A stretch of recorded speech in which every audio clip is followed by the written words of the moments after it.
काले कानून वापस लेना होगा। नहीं सहेंगे, नहीं सहेंगे।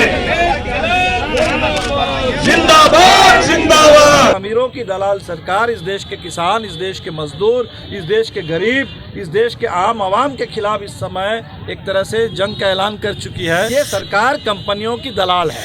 एक ही नीति है, रेलवे को अदानी अंबानी के हाथ में दे दो, पूरे देश की शिक्षा को अदानी अंबानी के हाथ में दे दो। बैंक से लोन लेकर के भाग रहे थे विजय माल्या, बैंक से लोन लेकर के भाग रहे हैं मेहुल चोकसी और नीरव मोदी। जो लोग बैंक से लोन लेकर के भाग गए हैं, इनके हाथ में बैंक दे दो। नमस्कार, आप देख रहे हैं लाइव सिटीज। मैं हूं आपके साथ शिवम। कृषि बिल को लेकर पूरे देश के किसान एक बार फिर से सड़कों पे उतर चुके हैं। आपको बताते चले कि दिल्ली हरियाणा बॉर्डर हो या दिल्ली पंजाब बॉर्डर है, वहां पर लगातार कई दिनों से जो देश के पूरे किसान हैं वो सड़कों पे उतरे हुए हैं। और जिस तरह से केंद्र सरकार ने यह कृषि बिल लाया है, उसके विरोध में जितने भी पंजाब के किसान हो या हरियाणा के किसान हो, वो दिल्ली बॉर्डर पर जुटे हुए हैं और केंद्र सरकार से यह वो मांग कर रहे हैं कि जिस तरह से आपने यह कृषि बिल लाया है, इसको आप वापस करें। इसी को देखते हुए आज पटना के कारगिल चौक पर भाकपा माले के राष्ट्रीय महासचिव दीपांकर भट्टाचार्य भी आज पटना की सड़कों पर निकले हैं और काला दिवस के रूप में यह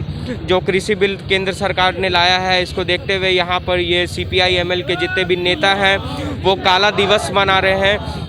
और दीपांकर भट्टाचार्य का भी साफ तौर पे कहना है कि जिस तरह से केंद्र सरकार ने यह कृषि बिल लाया है, इसके विरोध में आज हम यह काला दिवस मना रहे हैं और सरकार को उन किसानों से बातचीत करनी चाहिए। और क्या कुछ कह रहे हैं दीपांकर भट्टाचार्य, पहले आप वो सुने। कंपनियों के हाथ में सौंपना चाहती है। एक ही नीति है, रेलवे को अदानी अंबानी के हाथ में दे दो, पूरे देश की शिक्षा को अदानी अंबानी के हाथ में दे दो, पूरे देश के कोयला खदानों को, बंदरगाह को, हवाई अड्डों को सब अदानी अंबानी को दे दो। बैंक से लोन लेकर के भाग रहे थे विजय माल्या, बैंक से लोन लेकर के भाग रहे हैं मेहुल चोकसी और नीरव मोदी। अब सरकार कह रही है कि इन्हीं जो लोग बैंक से लोन लेकर के भाग गए हैं, इनके हाथ में बैंक दे दो। लोन जो ले रहे थे, करोड़ों के अरबों रुपए के लोन ले रहे थे, अब पूरे बैंक उनके हाथ में देना चाहते हैं। ये सरकार कंपनियों की दलाल है। अदानी अंबानी इस देश के अमीरों की दलाल सरकार है और अमीरों की दलाल सरकार इस देश के किसान, इस देश के मजदूर, इस देश के गरीब, इस देश के आम आवाम के खिलाफ इस समय एक तरह से जंग का ऐलान कर चुकी है और हम सब लोग तो किसान के साथ हैं। मैं आपको ये भी याद दिला दूं कि 26 नवंबर को जिस दिन पूरे हिंदुस्तान के मजदूर हड़ताल पर थे, किसान प्रदर्शन कर रहे थे, वो दिन हमारा संविधान दिवस था। 26 नवंबर हिंदुस्तान का 71वां संविधान दिवस था।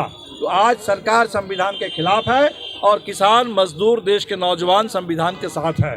तो एक तरफ सरकार है, अदानी अंबानी कंपनी राज है, और दूसरी तरफ देश के किसान, देश के मजदूर, देश के नौजवान और देश का संविधान है। ये बड़ी लड़ाई है देश की आज़ादी की, लोकतंत्र बचाने की, और इसीलिए हम सब लोग बिल्कुल किसानों के साथ हैं। तो आपने सुना साफ तौर पे दीपांकर भट्टाचार्य का कहना है कि जिस तरह से केंद्र सरकार ने यह कृषि बिल लाया है, इसके विरोध में आज हम पटना की सड़कों में किसान के समर्थन में आज हम काला दिवस मना रहे हैं और केंद्र सरकार से हम यह अपील करते हैं कि जिस तरह से उन्होंने यह कृषि बिल लाया है उसे वापस करें और जितने भी किसान दिल्ली बॉर्डर पे जुटे हुए हैं उनसे बातचीत करें। अब देखने वाली बात होगी कि जिस तरह से जो किसान हैं पूरे देश के वो सड़कों पे उतरे हुए हैं, तो केंद्र सरकार उनकी बात कब तक मानती है। तब तक के लिए आप बने रहें हमारे साथ। अगर आपने हमारे चैनल को सब्सक्राइब नहीं किया है तो जल्द से जल्द सब्सक्राइब कर ले। धन्यवाद।